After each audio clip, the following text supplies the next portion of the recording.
sé diferente.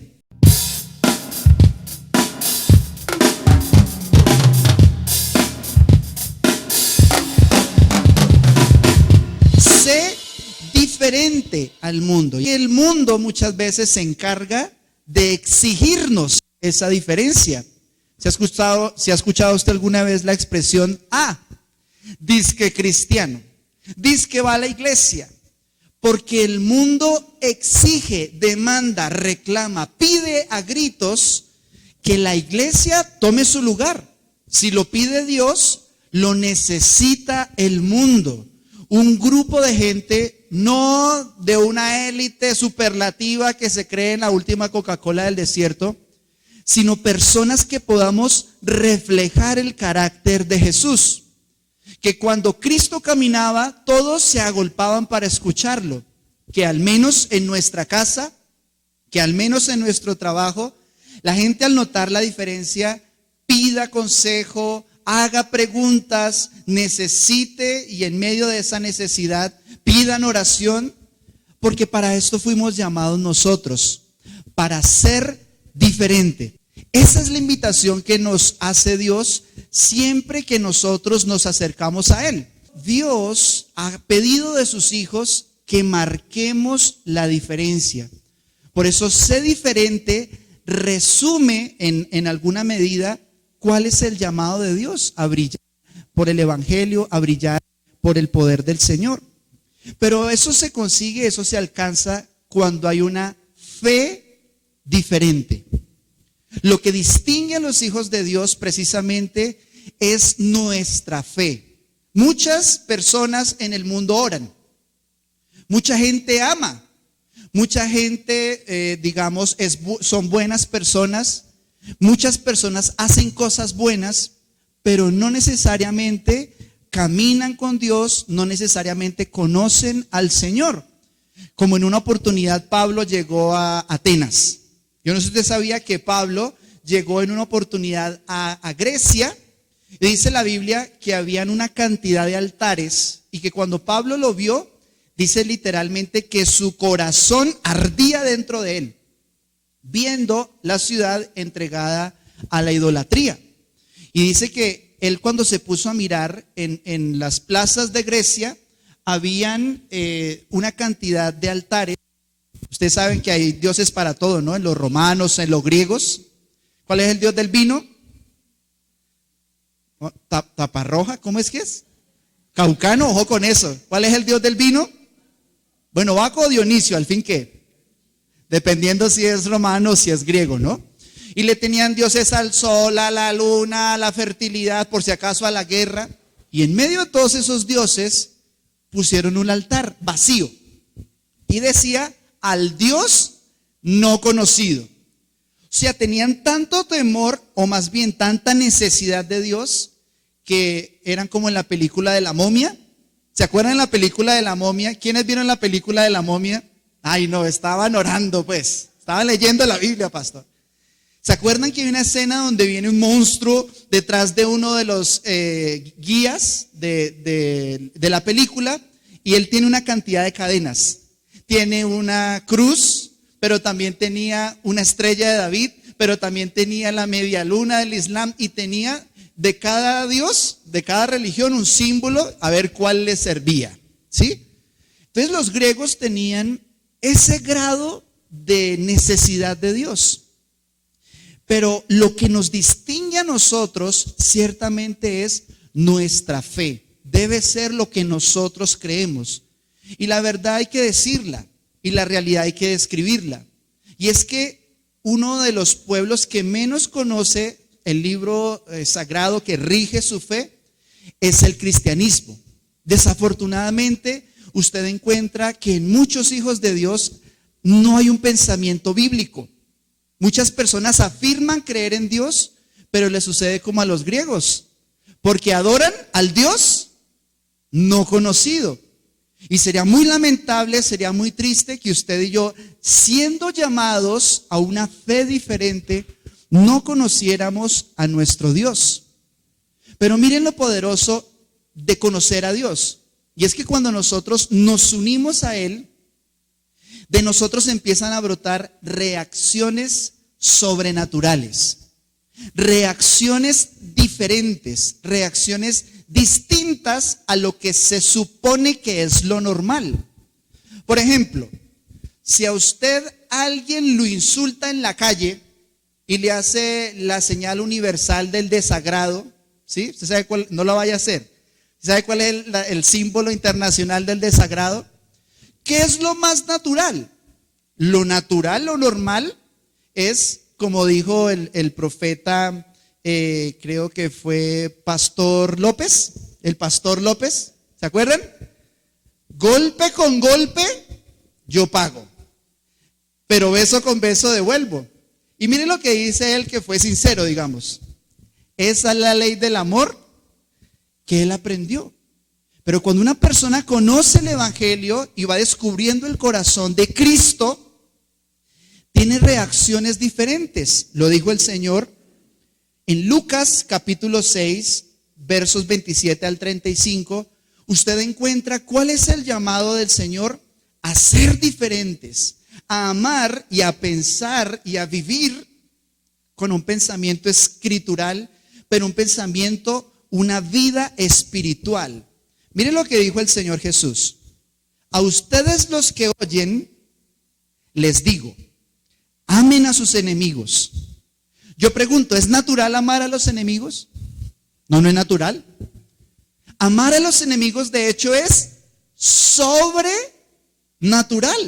Dice, amen a sus enemigos. Pero también invita a Cristo y nos dice, hagan bien a los que los aborrecen.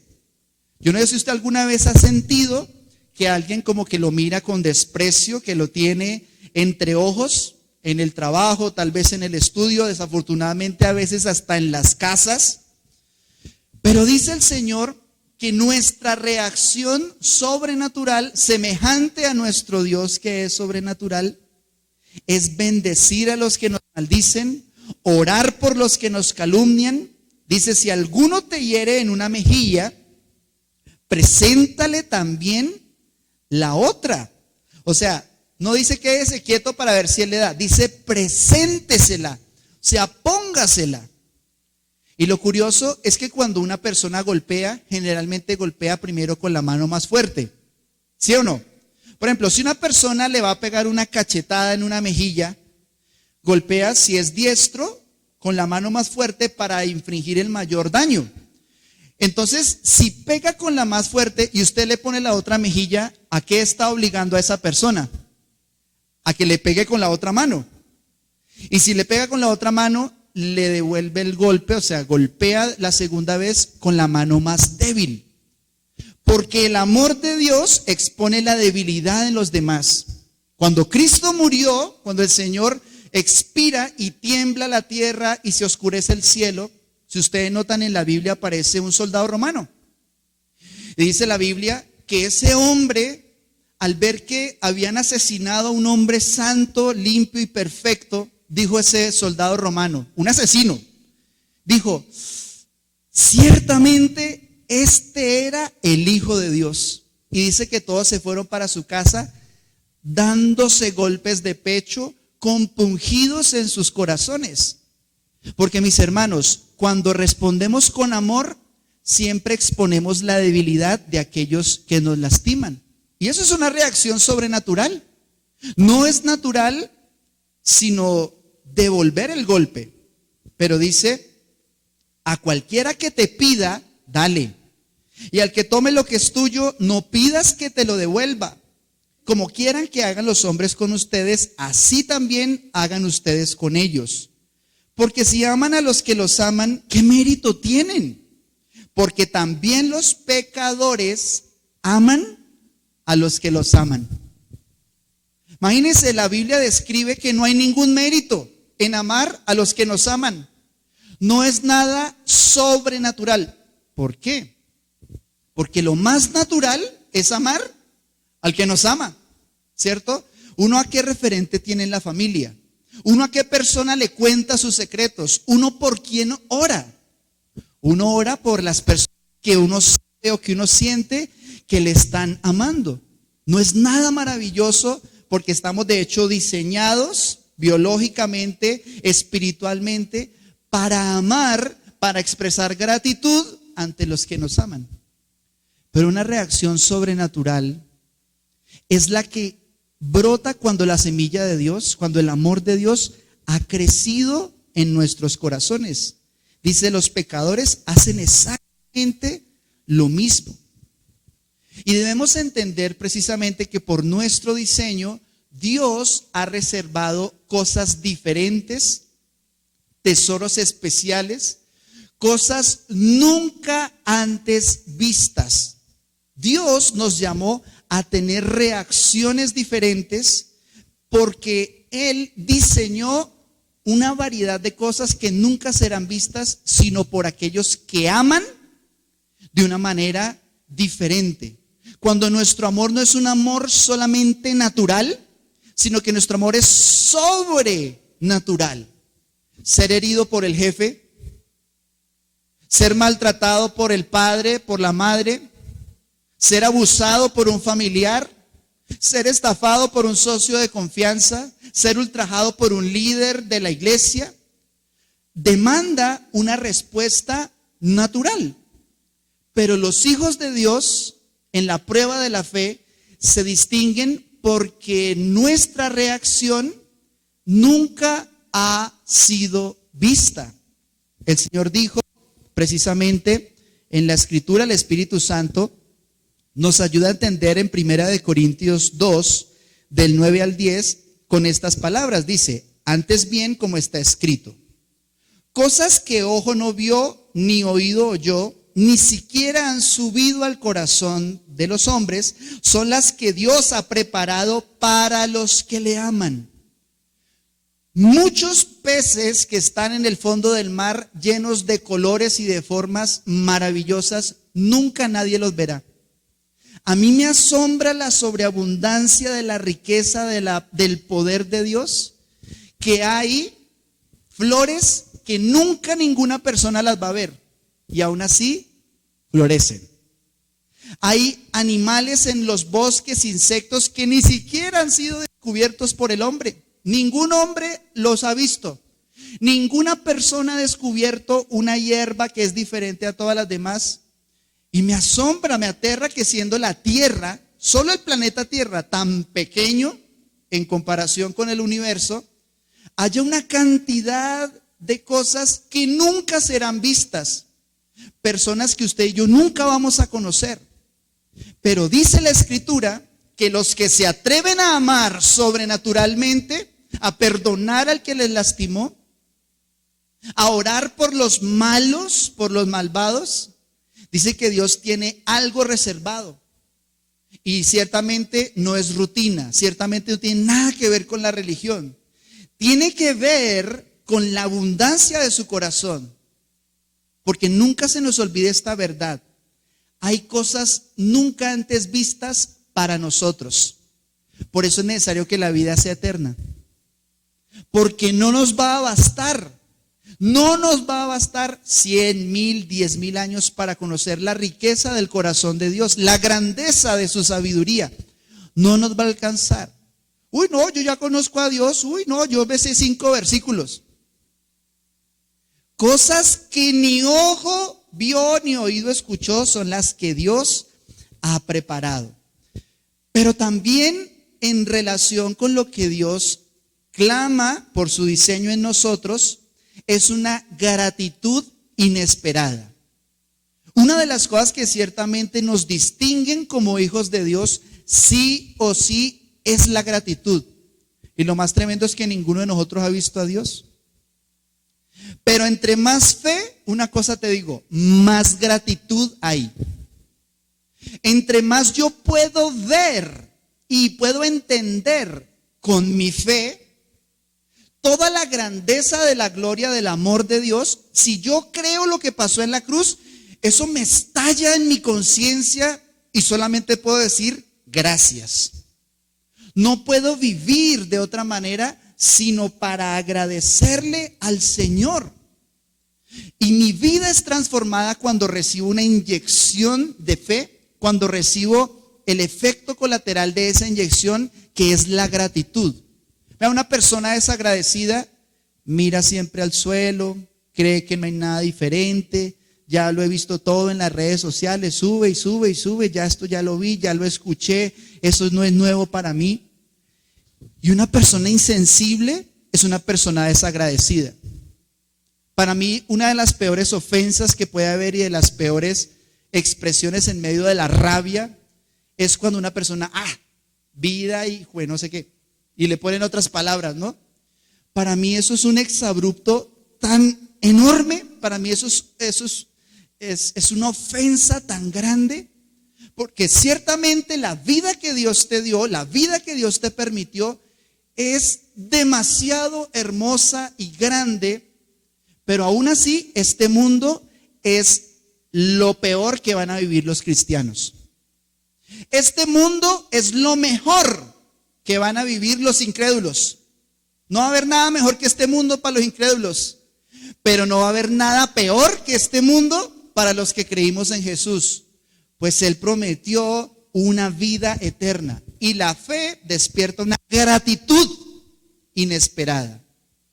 Dice Lucas capítulo 17, versos 12 al 19. Ojo con esta escena, que esto demuestra muchas veces cómo algunas personas se acercan a Jesús.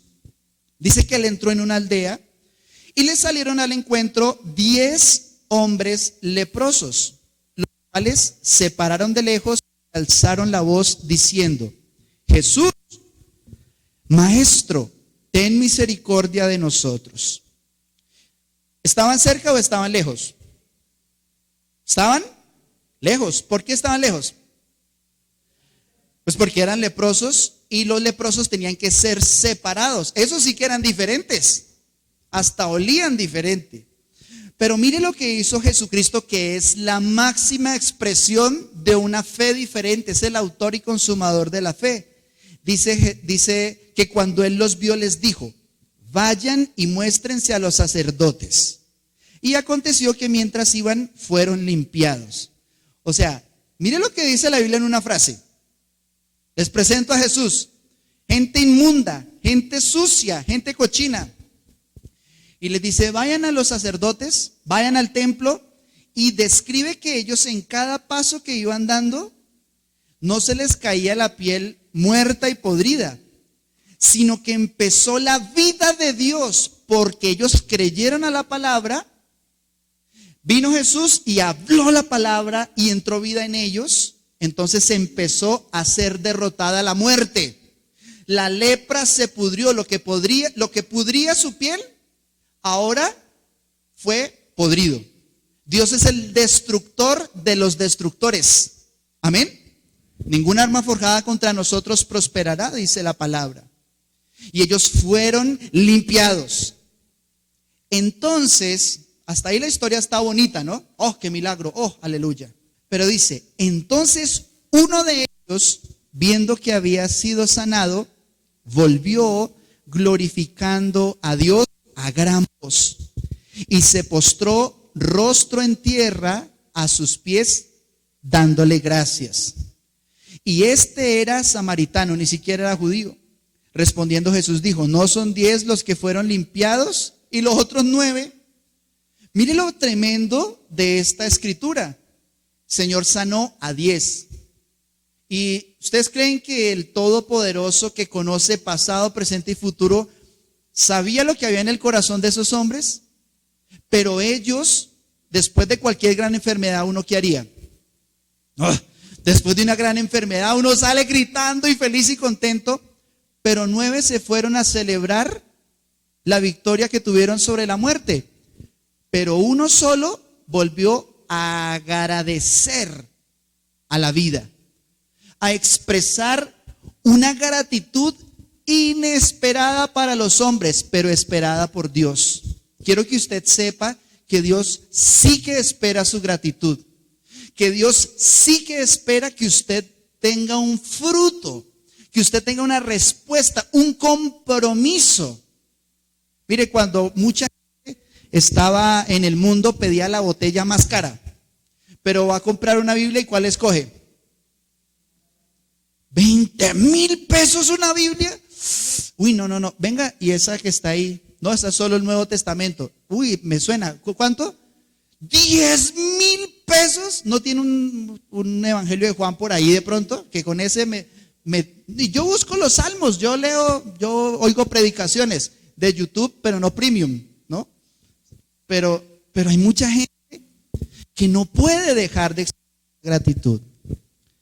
También vamos a ver que un rasgo distintivo de este llamado del Señor es un llamado a salir de la barca, a salir de nuestra zona de comodidad, a salir de nuestra zona de confort. Y salir de la barca no significa necesariamente trabajar muy duro. Salir de la barca significa creer diferente y dar pasos guiados precisamente por esa fe. Si ustedes recuerdan las escrituras, ustedes saben que solamente uno de los apóstoles caminó sobre el agua, caminó sobre el mar. No se les olvide esto, no Jesús solamente caminó sobre el agua. No fue solamente Jesús el que caminó sobre el mar. Hubo alguien que creyó y él dijo, si eres tú, dijo Pedro, si eres tú, manda que yo vaya a ti sobre las aguas. Eso es fe. ¿Y sabe qué es lo tremendo? Que Jesús no dijo, no, aquí solamente Dios camina sobre el agua. Aquí solamente yo camino sobre el agua. Vean, les presento a quién es Jesús. Ven. Una sola palabra dijo Jesús. Ven. Erjomai es la palabra en el original. Ven. Eso es todo. Ven. ¿Y qué hizo Pedro? Si él hace una oración, todo el que pide recibe. Si él pide, quiero caminar sobre las aguas, igual iban a llegar a la ribera en bote. Pero yo quiero caminar sobre el agua porque si vi que Jesús lo hizo, yo creo que yo también lo puedo hacer. Entonces, ¿qué hizo? Se bajó de la barca. Y sí, se hundió después, pero eso es lo único que puede chicanear, que dio pasos sobre el mar.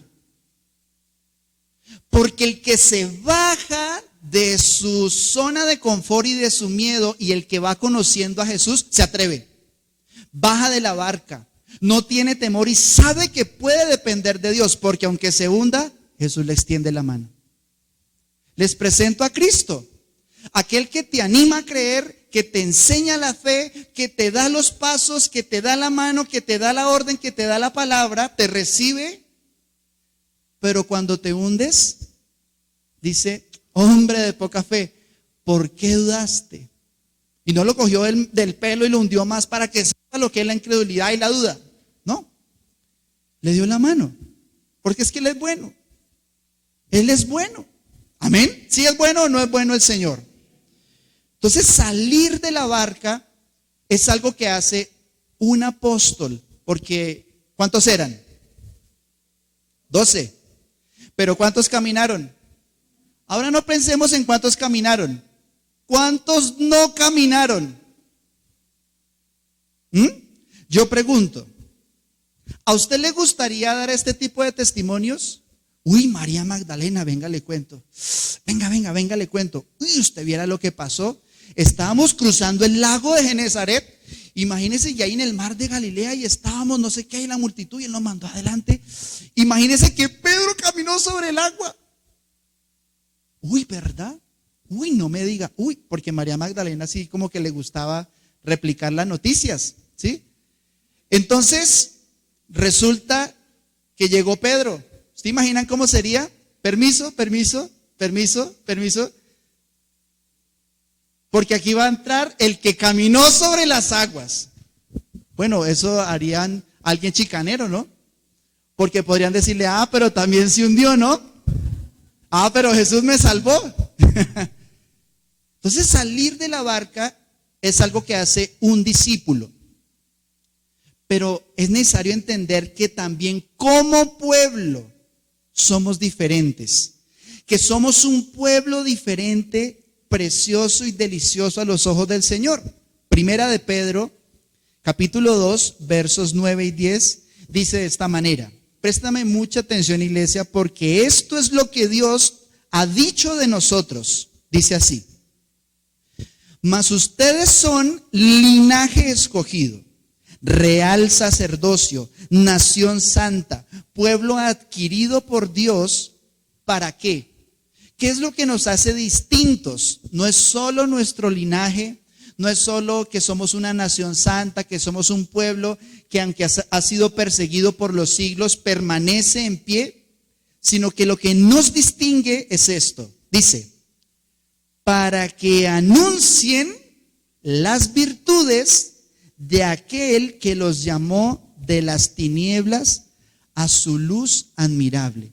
Si hay algo que nos distingue, es que somos un pueblo diferente en lo que anunciamos, en lo que predicamos. ¿Sabe qué dice la Biblia de lo que nosotros predicamos? Que cuando hablamos de la cruz, cuando hablamos de la vida eterna, cuando hablamos de la crucifixión, del perdón de pecados, para la gente es insensatez. Para los que se pierden, dice, es una locura. Vamos a empezar por decir que nació de una virgen. No hablemos de eso. No hablemos de los milagros, no hablemos de que cambió la historia, no hablemos de eso. La Biblia testifica que cuando nosotros predicamos a los ojos de los que se pierden es una locura. Y dice en Primera de Corintios que Dios determinó que por medio de la locura de la predicación la gente fuera salva. Que por medio de la locura de la predicación el mundo fuera confundido para que los que creen se levanten victoriosos en el día final. Porque nosotros estamos para anunciar, aunque no nos crean. Porque nosotros estamos para predicar, aunque no nos sigan. Hay un pasaje crudísimo en la Biblia, Juan capítulo 6, y curiosamente es el verso 66. O sea, es Juan 6, 6, 6. Yo lo menciono como el versículo de las bestias. No es el número de la bestia, sino el de las bestias. Y ese versículo Juan 6, 66 dice, y desde aquel momento muchos discípulos no siguieron más a Jesús. Imagine que Jesús dijo, si ustedes quieren ser mis discípulos, quieren tener vida eterna, tienen que comer de mi carne y beber de mi sangre. Y la gente, espere, ¿perdón? El que quiera ser salvo tiene que comer de mi carne y beber de mi sangre. Y no estamos hablando de una cultura de caníbales. Estamos hablando de una cultura que la sangre es tan delicado, la sangre para los judíos, por lo que el sacrificio significa, que ellos dijeron, este man, ¿qué está diciendo? Este hombre está desquiciado, está loco. Y si lo pensamos, una de dos. Jesús era la persona que dijo ser, o Jesús era un loco y un megalómano. Eso dijo un apologeta y me parece un razonamiento radical. O Jesucristo es un megalómano que decía, yo soy la vida, yo soy el camino, yo soy la resurrección. Eso dijo nuestro Señor y por eso tenemos victoria en Él. Porque ni la muerte nos puede derrotar en Cristo. Pero el Señor dijo esas palabras y ellos, dice que muchos de sus discípulos y muchos de los que estaban ahí eran seguramente de los que le habían multiplicado el pan, de los que habían comido de la multiplicación de los peces, de los que había sanado de diversas enfermedades. Pero a pesar de eso, cuando Jesús dijo algo demasiado duro, el número de las bestias, Juan 6:66, no le siguieron más. Y Jesús siguió su camino y dice la Biblia que Él se volvió y les preguntó a los discípulos, ¿ustedes también quieren irse? Miren esa pregunta tan cruda, que a Dios haya una desbandada de gente, digamos, en la iglesia. Uno cómo se siente humanamente. Ay no, el corazón. Usted hace una fiesta de 15 años y van 3 personas y usted sube la foto suya llorando. No vaya a decir amén, ¿no? Su cumpleaños, unas medias y una bufanda. Yo sé por qué se los digo, duele. Duele. Señor, sana mi corazón. Estamos a un mes, pilas. Anote ahí, 30 de junio. Entonces, uno dice humanamente, una desbandada en el reino de los cielos. En el reino de los cielos. ¿Quieren irse ustedes también? Y Pedro se levanta y sale una vez más de la barca y dice: ¿a dónde más iremos si solo tú tienes palabras de vida eterna? Mucho entretenimiento hay en este mundo, mucha distracción, muchos espectáculos, mejor luces, mejor música, mejor de todo hay en este mundo. Eso no hay discusión. Pero solo las palabras de Jesús pueden hacer que usted disfrute de una vida eterna. Otro rasgo que hace diferente a los hijos de Dios es precisamente lo que mencionaban hace un instante, y es la capacidad de otorgar un perdón inmerecido. Y la Escritura nos enseña que quien ha sido perdonado puede perdonar a otros. La Escritura menciona en la parábola del deudor. ¿Se acuerdan la parábola del deudor? De los dos deudores. Un hombre debía tanto y otro debía muchísimo más. Dígame usted, Simón, respóndame esta pregunta. Si a este se le perdona y al otro que debía más se le perdona más, ¿quién va a amar más al Señor que le prestó esa plata? Y dice: ciertamente ama al que se le perdonó más. Y Jesús le dijo estas palabras que son verdad: al que mucho se le perdona, mucho ama. Pero en otro pasaje de la Escritura, refiriéndose a una idea similar, lo dijo al revés, porque las dos verdades aplican. Dijo: al que mucho ama, mucho se le perdona. Yo le digo una verdad que usted, espero que entre en conflicto con esta verdad.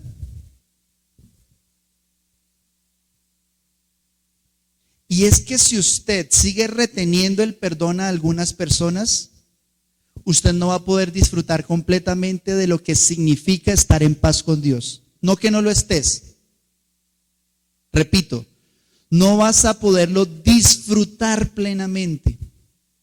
Porque cuando uno no perdonó algo, siempre queda en la mente la sensación de que hay un asunto pendiente.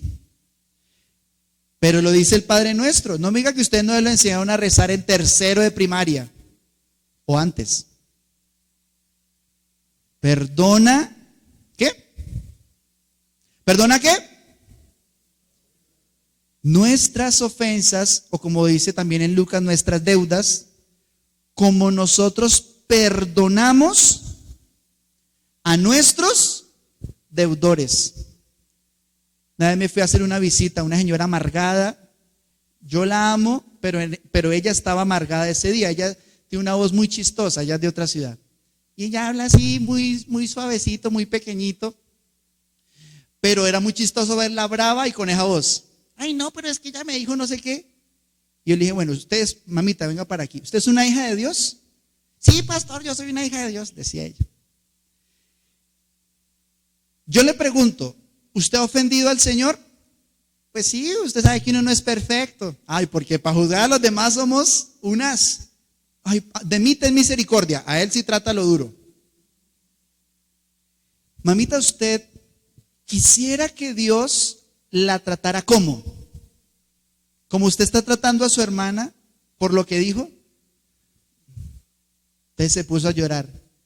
Y le dije: mire, invítela a almorzar, hágale el mejor almuerzo, bendígala, ora por ella, dígale que no hay ninguna deuda, ámela, pídale perdón, invítela a cine, saque a sus hijos a pasear, no sé, invéntese algo hasta donde la bondad que Dios puso en su corazón le alcance, sea creativa. Si usted quiere que Dios la trate así. Hasta que tú no perdones las deudas, no vas a disfrutar de estar en paz con Dios. Y termino con este testimonio. Para estar en este lugar, nosotros hicimos un esfuerzo importante, digamos financieramente, y el esfuerzo significó pues la remodelación y preparar este lugar. Ustedes saben que duramos mucho tiempo sin un lugar para congregarnos, y por la pura misericordia de Dios llegamos aquí. Pero empezamos a creerle al Señor por varias cosas, ¿no? Por acomodar el restaurante, por organizar una cantidad de asuntos. e hicimos un préstamo importante, un préstamo grande, hicimos un crédito, pero una persona de la iglesia, una familia de la iglesia, se me acercó y nos estábamos allí hablando y de la nada yo ya me estaba visionando para organizar esos pagos porque tengo que ser muy responsable con el dinero que no es mío, que es el de la iglesia. Y ya estaba visionado, organizado y se me acerca esa familia, esa pareja y me dicen: pastor, nosotros nos encargamos de ese crédito. Nosotros el 100% de esa deuda la vamos a cubrir. Y por un lado fue una sorpresa muy bonita porque me ayuda a entender que hay muchas personas que creen en esto. Muchas personas que creen en la gran comisión. Y esa familia, el padre de la casa me dijo unas palabras que es el segundo mejor piropo que me han dado ministerialmente. Y me dijo: nosotros vemos que la iglesia está en buenas manos. Y eso para mí fue muy tremendo. Y solo pude hacer como David cuando regó el vaso de agua que le trajeron, los que casi se mueren por traer el vaso de agua. Y le dije lo que yo creo que es la verdad. Sí está en buenas manos la iglesia, porque está en las manos de Jesús. Porque Él es el que hace todas las cosas. Yo conozco mi incapacidad y conozco que nuestro equipo, aunque todos amamos estos, estamos rodeados de incapacidad. Pero entendí que eso también es una cosecha. Porque cuando uno otorga perdón inmerecido, adivine qué recibe. Perdón inmerecido. Cuando usted refleja gracia, ¿qué es lo que viene a usted? Gracia. Cuando usted ama, ¿qué es lo que puede esperar? Amor. Por eso, mis hermanos, quiero invitarles para que seamos diferentes. Que seamos la carta que el mundo necesita leer. Que nuestras vidas hablen de una iglesia unida, una iglesia diferente, que marque en su oración también la diferencia. Porque lo mejor de todos nosotros es que Dios nos tiene en sus manos. Amén.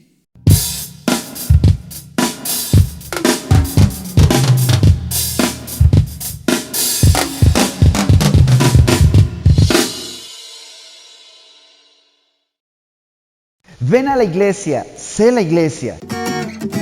Te invito para que este y todos los domingos, a partir de las 10 de la mañana, nos acompañes en un tiempo especial junto a nuestro Señor Jesucristo. Recuerda, somos familia. Nos llamó el Señor a vivir y a estar juntos. Somos iglesia, somos su cuerpo y vivimos para Él. Por eso somos la gran comisión. Dios te bendiga, te esperamos.